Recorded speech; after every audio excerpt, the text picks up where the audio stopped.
Une mère noire célibataire et son fils ont été battus et expulsés par sa belle famille jusqu'à ce qu'un millionnaire les voie et change leur vie. Pour toujours le sang coulait sur Amara, le visage de Genin alors qu'elle rampait sur l'asphalte, brûlant, tirant son fils de 7 ans par le bras. Le petit Nathan pouvait à peine marcher, son visage était gonflé par les pleurs, une profonde coupure sur son front saignait encore sous le soleil impitoyable de 40 degrés Celsius du désert de l'Arizona. Il se titubait sur la route déserte, sans eau, sans téléphone, sans espoir. « S'il vous plaît, que quelqu'un aide », murmura Amara. Sa voix se brisa alors que les larmes se mêlaient au sang 20 minutes plus tôt. Elle était au manoir Patterson où elle vivait depuis que son mari David était mort dans un accident de voiture il y a 6 mois maintenant. Ses quelques biens étaient éparpillés sur la route, jetés hors de la voiture qu'il avait amenée là et abandonnée sans remords. « Tu n'as jamais été assez bien pour notre fils » était Eleanor. Les derniers mots de Patterson avant que son chauffeur ne s'éloigne. À toute vitesse, laissant de la poussière rouge dans l'air, étouffant la mère et l'enfant Tamara Jenkins, 32 ans, une enseignante respectée avec une maîtrise en littérature, n'aurait jamais imaginé que sa vie finirait ainsi, battue et abandonnée au milieu de nulle part par sa belle famille qui lui avait promis de la protéger après la mort de David. Ce qu'elle ne savait pas, c'est qu'il ne l'avait jamais vraiment acceptée. Une belle fille noire n'avait jamais fait partie du plan familial blanc traditionnel de Patterson. « Maman, j'ai soif », murmura Nathan, ses lèvres gercées et desséchées par la chaleur impitoyable. Amara tenait son fils contre elle, sachant que sans aide, leurs chances de survie étaient minces. La route était déserte depuis des heures. Au loin, la chaleur formait des mirages sur l'asphalte, créant la cruelle illusion d'eau, là où il n'y avait que plus de souffrance. « Tout ira bien, mon amour », mentit-elle, sachant que la déshydratation commençait déjà à les affecter tous les deux.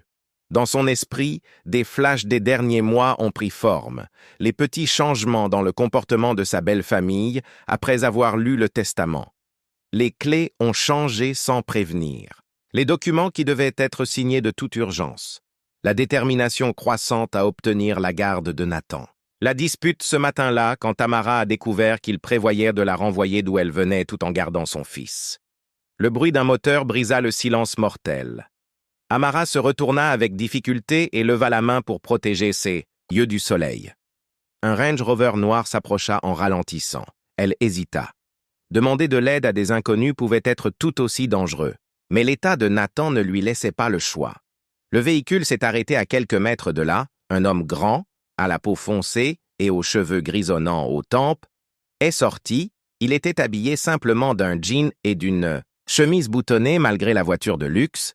Ses yeux sombres scrutaient la scène avec une expression indéchiffrable. « Vous avez besoin d'aide » a-t-il dit. « Ce n'était pas une question. » Amara hocha la tête en pressant Nathan contre elle de manière protectrice. « Je m'appelle Marcus Reynolds.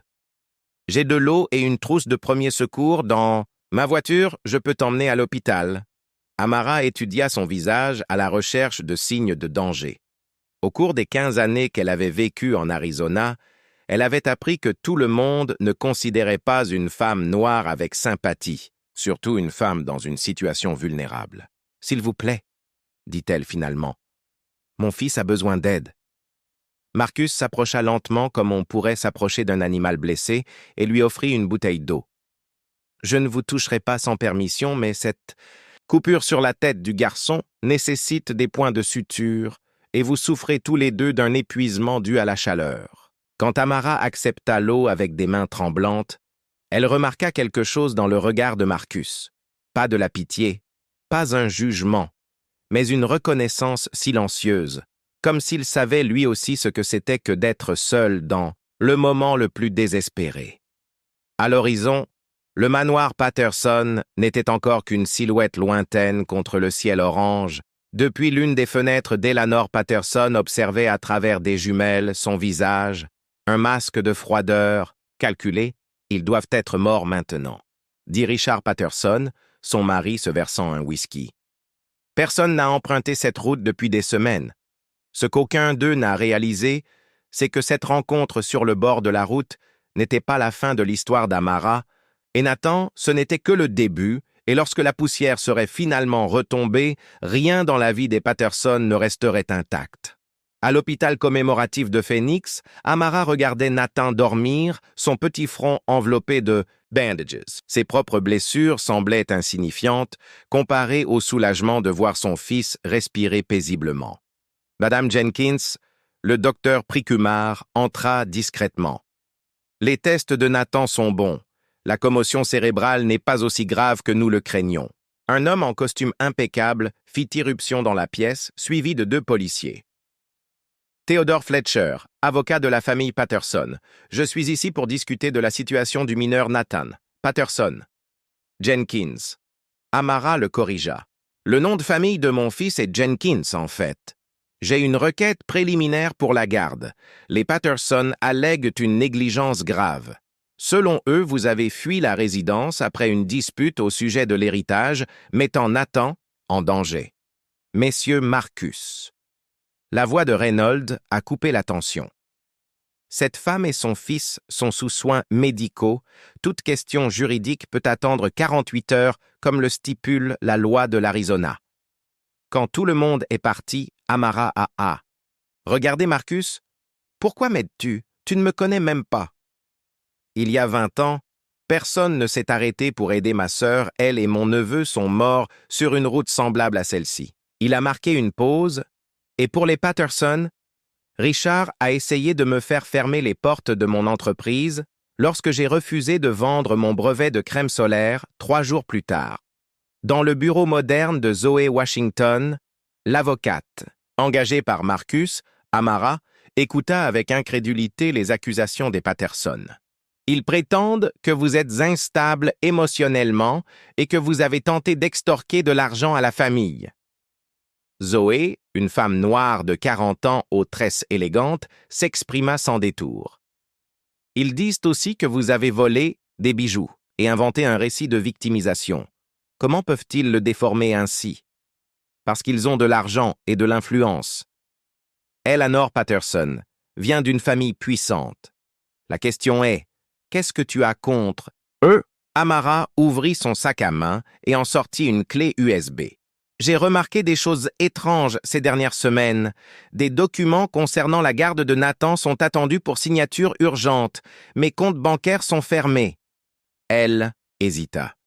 J'ai commencé à enregistrer nos interactions après que la gouvernante m'a prévenu de leur plan. Zoé a branché le lecteur et Eleanor. La voix froide de Patterson emplit la pièce. David n'aurait jamais dû l'épouser. Une enseignante noire sans statut social, mais maintenant nous allons réparer cette erreur. Ce garçon a du sang Patterson et il ne grandira pas avec elle.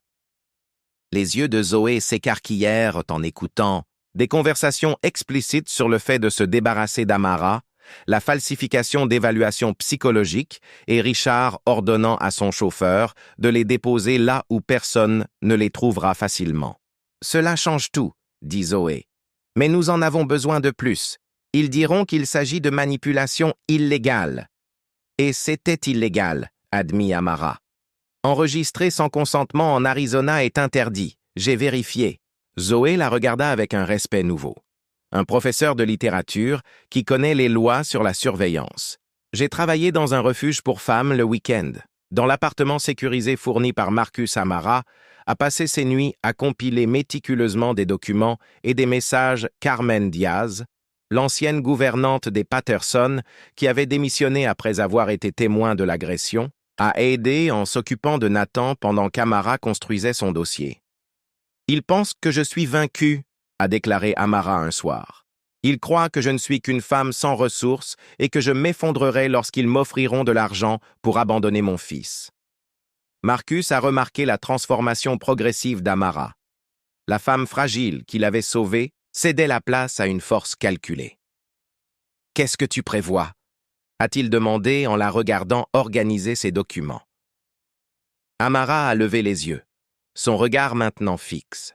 « Eleanor a toujours dit que je n'étais pas assez sophistiquée pour être une... » Patterson, eh bien, je vais leur montrer exactement ce qu'un professeur de littérature de classe inférieure peut faire.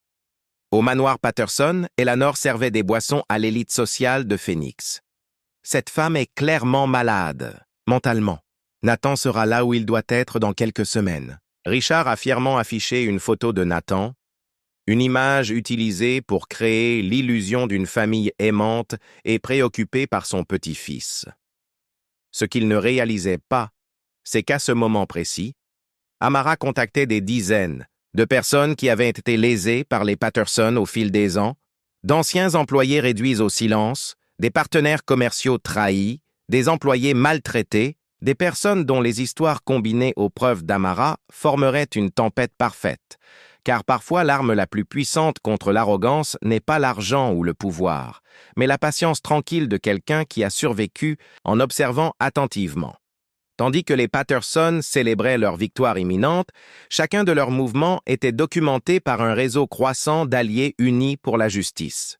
« Imaginez leur surprise », murmura Amara à Nathan endormi. Lorsqu'ils découvrirent que la même femme qu'ils avaient laissée mourir dans le désert a non seulement survécu, mais a appris à prospérer dans les conditions les plus difficiles, tout comme les plantes du désert qui semblent fragiles, mais qui détiennent une force inimaginable sous la surface. Le jour de l'audience préliminaire est arrivé comme des nuages d'orage se rassemblant au palais de justice du comté de Maricopa. La salle principale était remplie de visages curieux, d'idoles des journalistes locaux, d'avocats et de citoyens attirés par les rumeurs selon lesquelles les puissants Patterson seraient confrontés à un défi inattendu. Éléonore et Richard. Patterson entra avec la confiance de gens qui n'avaient jamais perdu une bataille. Éléonore, impeccable dans son costume gris-perle, salua discrètement le juge Lawrence Griffin, un vieil ami de sa famille depuis 3 générations. Richard sourit lorsqu'il aperçut 2 membres du conseil scolaire parmi les personnes présentes qui dépendaient de ses dons annuels. Quand Amara est entrée accompagnée de Zoé et Marcus Eleanor, se pencha vers Theodore Fletcher avec un sourire méprisant. « Regardez-la, elle essaye toujours de paraître respectable. » Le juge Griffin frappa son marteau. « Nous sommes ici pour examiner la requête en garde temporaire de Nathan Jenkins déposée par Monsieur et Madame Patterson. » Theodore Fletcher se leva en affichant un sourire répété. « Votre honneur, mes clients sont des citoyens honnêtes soucieux du bien-être de leur petit-fils. Madame Jenkins a fait preuve d'instabilité émotionnelle et d'une incapacité à fournir un environnement sûr à l'enfant. » Zoé Washington resta assise, feuilletant calmement ses documents. Son apparente nonchalance fit froncer les sourcils d'Eleanor. « Mes clients demandent une garde provisoire immédiate pendant les évaluations psychologiques. » Fletcher conclut, en remettant les documents au juge. Le juge Griffin appela. « Souhaitez-vous répondre ?» Zoé se leva lentement. « En fait, votre honneur, je ne répondrai pas aujourd'hui. Je voudrais plutôt faire une proposition. » Un murmure parcourut la salle. Éléonore se pencha vers son mari, perplexe. « Mon client est prêt à consentir à des visites supervisées avec Nathan par les Patterson, » poursuivit Zoé. « À condition qu'avant cela, nous visionnions une courte vidéo ensemble. » Theodore Fletcher se leva indigné. « Votre honneur, c'est irrégulier. Nous sommes ici pour discuter de la garde, pas de projection de film. » Le juge Griffin hésita, mais sa curiosité l'emporta. « De quelle vidéo s'agit-il, conseil ?»« Un court documentaire sur les événements qui ont conduit à la situation actuelle, » répondit calmement Zoé. « Je pense que cela clarifiera de nombreux faits controversés. » À contre-cœur, le juge accorda sa permission.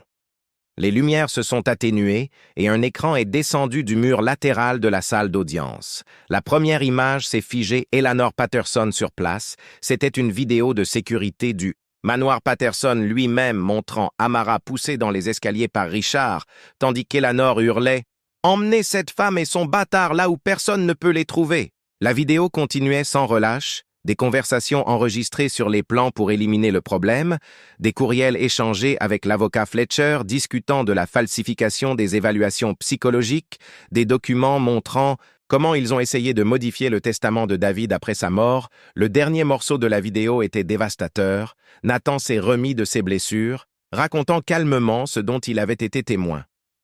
Grand-mère Eleanor a dit « Maman ne méritait pas de vivre ».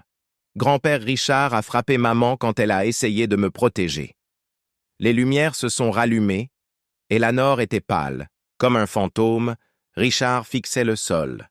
Theodore Fletcher a desserré sa cravate, visiblement secoué. « Votre honneur », reprit Zoé.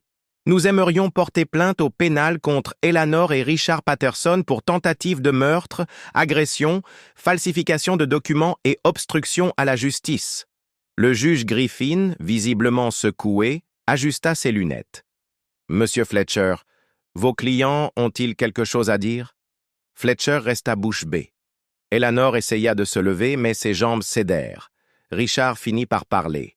« Ce ne sont que des mensonges, de la manipulation numérique. » C'est alors que la porte arrière s'ouvrit et que Carmen Diaz entra, suivie de 3 anciens employés de Patterson. « J'ai tout vu, votre honneur, » déclara Carmen avec dignité. « Et je ne suis pas seule. » En moins d'1 heure, Eleanor et Richard Patterson a été escortés hors de la salle d'audience en garde à vue. Les journalistes ont brandi des caméras capturant la chute des intouchables du Phénix. Dans le couloir silencieux, Amara resta assise, tremblant légèrement. Marcus s'assit à côté d'elle sans la toucher, lui offrant simplement sa présence. « Comment avons-nous réussi cela ?» demanda-t-elle doucement. « Nous n'y sommes pas parvenus, » répondit Marcus. « Vous avez fait preuve de courage en enregistrant tout, de votre intelligence en montant cette affaire. Je vous ai juste fourni les ressources, vous avez élaboré la stratégie. » Dans le bureau privé du juge Griffin, une enquête était déjà en cours sur ses liens avec les Patterson. Au poste de police, Theodore Fletcher négociait sa propre immunité en échange d'informations sur les crimes antérieurs des Patterson, y compris la vérité sur l'accident qui avait tué David. Toute la ville parlait maintenant de la façon dont un professeur noir, dont tout le monde croyait qu'il n'avait aucune chance contre une dynastie phénix vieille d'1 siècle, avait non seulement survécu, mais avait également exposé des décennies de corruption, de préjugés et de crimes dissimulés. Pendant ce temps, à l'extérieur du palais de justice, Nathan jouait avec d'autres enfants, inconscient de la tempête qui venait de passer. Son rire cristallin résonnait dans l'air comme si les ombres avaient finalement été bannies de sa vie. « Tu sais ce qui est le plus impressionnant » a commenté Marcus. « En regardant Amara, à aucun moment tu n'as agi par vengeance, seulement par justice, par protection. » Amara regarda son fils jouer, puis les gros titres qui circulaient déjà sur les téléphones portables autour d'elle. La dynastie Patterson s'effondre. Une tentative de meurtre révélée par une mère célibataire. « Il y a 2 sortes de personnes dans ce monde, » répondit-elle doucement.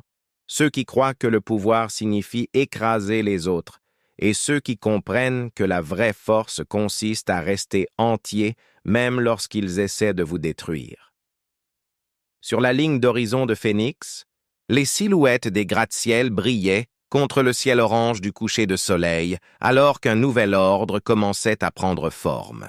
Les puissants et les intouchables regardaient maintenant autour d'eux avec nervosité, se demandant qui d'autre détenait des secrets comme Amara, qui d'autre avait été réduit au silence et était sur le point de trouver sa voie, et au centre de cette transformation se trouvait une femme qui, lorsqu'elle fut laissée pour morte sous le soleil brûlant du désert, non seulement survécut, mais apprit à utiliser ce même soleil pour éclairer des vérités que beaucoup préféreraient m'en garder dans l'ombre. 2 ans se sont écoulés depuis ce jour au tribunal qui a tout changé. Le manoir qui appartenait, autrefois aux Patterson, sert désormais de centre de soutien aux femmes victimes de violences conjugales et de préjugés raciaux. Amara, vêtue d'un élégant tailleur bleu marine, a conduit un groupe d'avocats bénévoles dans les couloirs où elle marchait autrefois, effrayée. « Vous pouvez être sûr, a-t-elle expliqué, que lorsque ces femmes viennent nous voir, elles ont déjà reçu un refus d'au moins 5 institutions différentes. Notre mission n'est pas seulement d'offrir un abri et une assistance juridique, mais de leur rendre ce que le monde a essayé de leur voler, leur dignité. » À Richard l'Ancien, bureau de Patterson, est désormais transformée en bibliothèque juridique. Nathan, 9 ans, aidait d'autres enfants à faire leurs devoirs. Son talent pour les mathématiques et les sciences s'était épanoui dans son nouvel environnement scolaire, libéré du fardeau d'être le petit-fils de Patterson. Il était désormais simplement le fils d'Amara. Jenkins, la femme qui a transformé une tragédie personnelle en révolution sociale, Eleanor Patterson, purgeait sa 3e année de prison pour tentative de meurtre et complot. Les murs de sa cellule de 3 mètres carrés n'étaient décorés que de coupures de journaux sur l'affaire qui l'avait conduite là-bas. Une obsession malsaine que ces psychiatres ont classée comme une incapacité pathologique à accepter sa propre culpabilité. Richard, condamné à 5 ans de prison, avait vieilli de plusieurs décennies en quelques mois, sa santé se détériorant sans les privilèges auxquels il était habitué. Dans la salle de conférence principale, Marcus Reynolds a signé des documents aux côtés de Zoe Washington. La fondation Jenkins Reynolds venait d'acquérir sa 10e propriété, une autre qui serait convertie en centre d'aide juridique pour les communautés marginalisées. « Je crois que nous sommes prêts à nous étendre à Chicago le mois prochain », y a déclaré Marcus, son visage plus détendu que quiconque ne l'avait jamais vu avant sa rencontre avec Amara. Carmen Diaz, désormais directrice des opérations de la Fondation, est entrée en souriant. CNN vient de confirmer qu'ils seront là jeudi pour leur série spéciale Transformative Justice. Ils veulent vous interviewer. La transformation d'Amara ne s'est pas limitée à son travail. La femme qui marchait autrefois la tête baissée était désormais invitée à prendre la parole dans des facultés de droit à travers le pays. Son histoire a inspiré une législation sur la violence domestique et la discrimination raciale dans 4 États différents. « Tu sais ce qui m'impressionne le plus ?» a remarqué Zoé un après-midi alors qu'il regardait Nathan jouer dans la cour avec d'autres enfants du centre. « Ce n'est pas seulement ce que tu as accompli, mais comment tu l'as fait sans perdre ton humanité. » Amara sourit en regardant. Son fils. J'ai appris que la justice ne consiste pas à détruire ses ennemis, mais à reconstruire ce qu'ils ont essayé de détruire encore plus fort. De l'autre côté de la ville, Theodore Fletcher, l'ancien avocat des Patterson, enseigne maintenant l'éthique juridique à l'Université d'Arizona, une partie de sa peine alternative après avoir coopéré à l'enquête. Ses cours commençaient toujours par la même phrase. J'ai appris à mes dépens que la frontière entre représenter un client et devenir complice est plus mince qu'on ne le pense. Par un chaud après-midi de printemps, Marcus et Amara se promenaient dans les jardins du centre pour discuter de projets d'expansion. Leur relation s'était développée de manière organique, d'abord en tant qu'alliés, puis en tant qu'amis et enfin en tant que partenaires dans tous les sens du terme. « Vous avez transformé la tragédie en but », a observé Marcus. « Savez-vous combien de vies ont été changées parce que vous avez décidé de vous battre au lieu d'accepter ce qu'ils vous ont fait ?» Amara marqua une pause pour réfléchir. « Parfois, je me demande ce qui serait arrivé si vous ne vous étiez pas arrêté sur cette route. »« Vous auriez trouvé une autre voie, » a répondu Marcus avec conviction. « Les gens comme vous le font toujours. » Ce soir-là, une lettre est arrivée au centre. Le cachet de la poste indiquait le pénitencier de l'État de l'Arizona. Elle provenait d'Eleanor Patterson. « J'espérais qu'elle demanderait pardon », a déclaré Amara après avoir lu la lettre, remplie d'accusations amères, mais certaines personnes préfèrent se noyer dans la haine plutôt que d'admettre leurs erreurs. « Et qu'allez-vous faire à ce sujet ?» a demandé Marcus. Amara a plié la lettre et l'a placée dans un dossier. « Je l'utilise dans mes cours de psychologie pour démontrer comment le privilège déforme la perception de la réalité, » a-t-elle dit.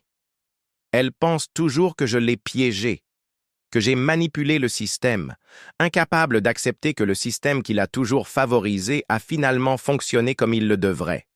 De la fenêtre, il pouvait en voir Nathan, apprendre à une nouvelle fille à jouer aux échecs.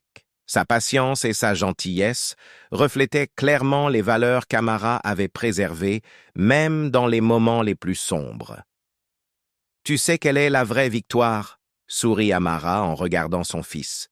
« Ce n'est pas de voir les Patterson payait pour leurs crimes, c'est de savoir que Nathan grandira sans porter le poids de la haine qu'ils ont essayé de semer en lui. Sur les murs du centre, des photos de dizaines de familles qui y étaient repassées racontaient des histoires silencieuses de transformation dans chacune d'elles. On pouvait voir le même regard qu'Amara portait maintenant, non pas de quelqu'un qui avait simplement survécu, mais de quelqu'un qui avait trouvé un but dans sa douleur. On dit que la meilleure vengeance est de bien vivre, conclut Tamara en accompagnant Marcus au jardin. Mais j'ai découvert quelque chose d'encore mieux en utilisant votre expérience pour m'assurer que d'autres ne subissent pas la même souffrance. Ce soir-là, une lettre est arrivée au centre. Le cachet de la poste indiquait